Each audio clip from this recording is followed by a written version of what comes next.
Hi everybody, welcome back. In today's edition of Vocal Diagnostics, we're going to continue to explore the upper range.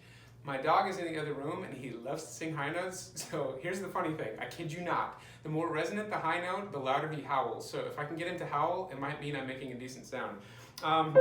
We'll see, it won't work, I'm sure. Today we're going to explore the position of NG. I love this exercise to explore the high range when you're trying to work into the fuller voice notes up there without killing yourself.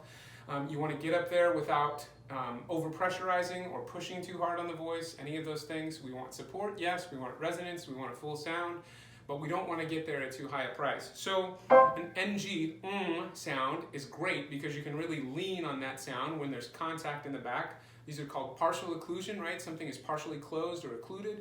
So it takes some of the pressure off down here. You get up there comfortably, then you release into the note. That's the principle. We're singing high notes though, so it's, anyone's guess as to what's going to happen. On any given day, the throat may decide to work or not. Let's start off though and explore this a little bit and see if we can get it to work. So we're just going to take an up there. I'm going to sing an ah vowel, so up and ah down, okay? Here we go. I'm going to go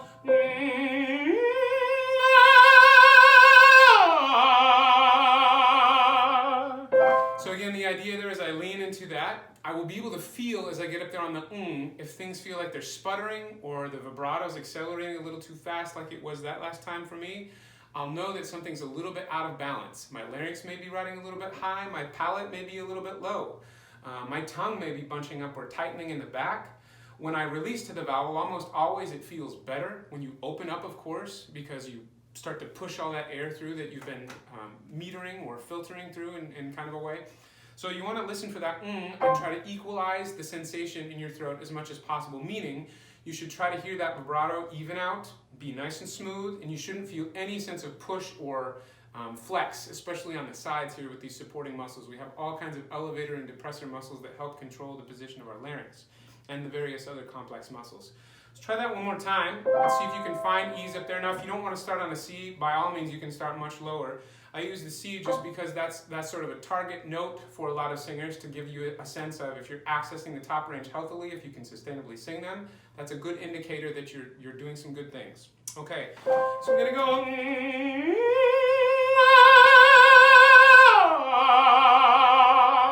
You'll also notice my jaw can drop down and back, and then I can release to the note without much interruption. If I go, no way to get that note out. That's a big yodel. That's one of those famous things on stage that you dread and that the audience all goes, So if you want to avoid those kinds of things, work on that sound, get up to those notes first. If it doesn't feel good before you release to the vowel, don't release to the vowel.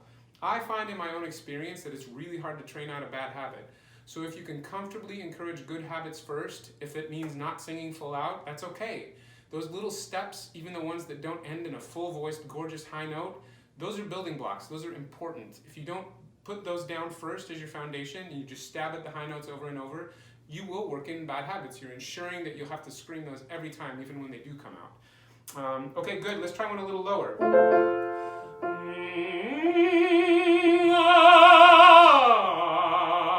Again, easy transfer. The jaw is still down and back. It's loose. I can move it back and forth. Make sure there's connection. If the tongue is not connected to the palate there, if there's a little bit of a gap or air is escaping, you won't get the full benefit of the exercise. So, play around. Oh, here we go. We got a little bit of singing. So, he's digging it. It's semi-resonant. Try this exercise and see if it helps you access the top range. And again, leave me any comments as to what you're finding in your practice session, or tell me some of those things that you'd like for me to explore in these videos. Thanks for watching.